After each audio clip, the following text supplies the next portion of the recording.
সংবাদ।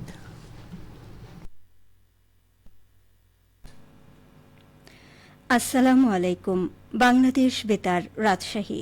স্থানীয় সংবাদ পড়ছি এএসএম তানিয়া খানম। রাজশাহী নগরীর বিভিন্ন পূজা মণ্ডপ পরিদর্শন করেছেন আরএমপির police commissioner Mohammad Abu Sufian.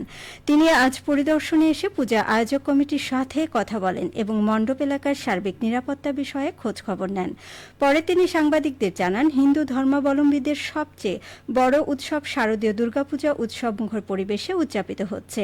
আরএমপির ৯৫০ police সদস্য নগরীর ১০২টি মণ্ডপের নিরাপত্তায় দিনরাত কাজ করছে। পাশাপাশি সিকিউরিটি ক্যামেরার আওতায় রয়েছে মণ্ডপগুলো। এ সময় তিনি জানান, প্রতিবার নগরীর মুন্নুজান স্কুল সংলগ্ন পদ্মা নদীর ঘাটে প্রতিমা বিসর্জন দেয়া হয়।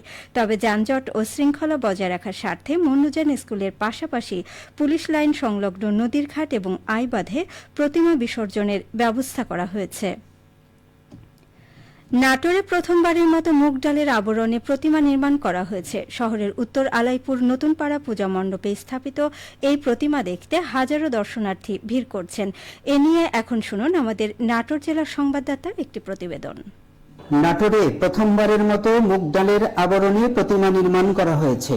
শহরের উত্তর আলাইপুর নতুনপাড়া পূজা মণ্ডপে স্থাপিত এই প্রতিমা হাজারো দর্শনার্থীদের মন জয় করেছে। দর্শনার্থী সুগন্ধ সরকার বললেন, এখানে প্রতিমা দেখতে আসছি, আমার এখানে প্রতিমা দেখে খুবই ভালো লাগছে। এটা নতুন মডেল, এটা কখনো দেখে নাই। এখানে মুগের ডাল দিয়ে প্রতিমাটি তৈরি হয়েছে। এটা নতুনত্ব, অনেক মানুষ নাচছে জায়গায় জায়গায় থেকে, অনেক জায়গা থেকে। খুব সুন্দর লাগছে প্রতিমাটি দেখতে। মণ্ডপ কমিটির সভাপতি রতি চক্রবর্তী, কৃষি প্রধান আমাদের দেশে, মুগ ডালকে দেশের ঐতিহ্য আর দুর্গা প্রতিমাকে আমাদের ঐতিহ্য উল্লেখ করে বললেন, আমরা সবাই মিলে আমাদের কমিটির গোষ্ঠী থেকে আমরা চিন্তা করলাম যে এখানে কি করলে সুন্দর একটা প্রতিমা করা যায়। পরে সবাই আমরা এক মাথায় বললাম যে এবার মুগের ডালের আমরা একটা প্রতিমা করবো, যেহেতু আমাদের দেশের একটা সরষা এবং শ্যামল দেশের মুগ ডাল একটা খুব মনে করলাম এই ডাল দিয়ে প্রতিমাটা তৈরি করবো।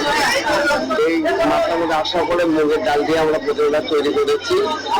এই তৈরি করার পর থেকেই মোটামুটি আমাদের এখানে প্রচুর ভক্তবৃন্দ এবং প্রচুর মানুষের সমাগম হচ্ছে। পূজারাজ তৃতীয় দিন, ৩ দিন ধরে মাঝরাত পর্যন্ত হাজারো দর্শনার্থীদের আগমন ঘটেছে এই পূজা মণ্ডপে।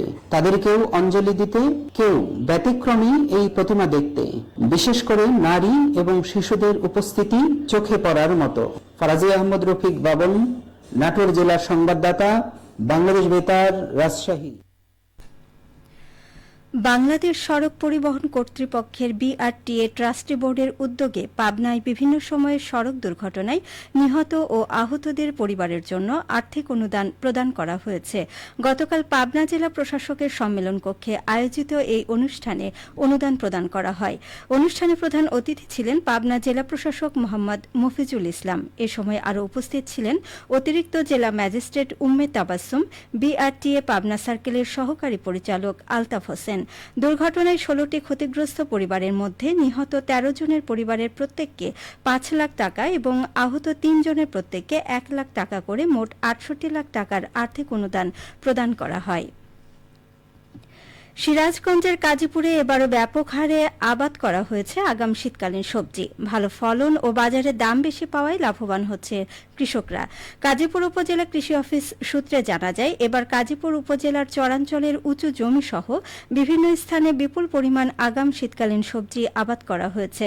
উপজেলা জুড়ে সবজি আবাদ হয়েছে ২১৪৭ হেক্টর জমিতে। আগাম সবজির মধ্যে রয়েছে ফুলকপি, মূলা, লাউ সহ বিভিন্ন শাকসবজি। এবার আবহাওয়া ভালো হওয়ায় ফলন হয়েছে ভালো। জমি থেকে উত্তোলন করে কাজীপুর সহ আশপাশের উপজেলার বাজারে এই সবজিগুলো বিক্রি করা শুরু হয়েছে। তুলনামূলকভাবে আগাম শীতকালীন সবজির চাহিদা ও দাম দুটোই বেশি বাজারে, ফলে লাভবান হচ্ছেন কৃষকেরা। কাজীপুর উপজেলা কৃষি অফিসার কৃষিবিদ শরীফুল ইসলাম বলেন, আগাম শীতকালীন সবজি লাভজনক, ফলে এই চাষাবাদে কৃষকের আগ্রহ বাড়ছে। কৃষি বিভাগ থেকেও নানাভাবে পরামর্শ প্রদান করা হচ্ছে। একটি ঘোষণা, আগামীকাল থেকে আঞ্চলিক বার্তা সংস্থা বাংলাদেশ বেতার রাজশাহীর স্থানীয় ইংরেজি সংবাদ সন্ধে ৫টা ৪৫ মিনিটের পরিবর্তে ৬টা ৫ মিনিটে প্রচারিত হবে। সবশেষে আবহাওয়া। আজ দুপুর 2টায় রাজশাহীতে তাপমাত্রা ছিল 34.5 ডিগ্রি সেলসিয়াস। এ সময় বাতাসে আপেক্ষিক আর্দ্রতার পরিমাণ ছিল 65%। রাজশাহী ও পার্শ্ববর্তী এলাকায় আজ সূর্যাস্ত সন্ধে 5:53। সংবাদ শেষ হলো। আমাদের পরবর্তী সংবাদ বিকেল 4:05। বাণিজ্যিক কার্যক্রম বাংলাদেশ বেতার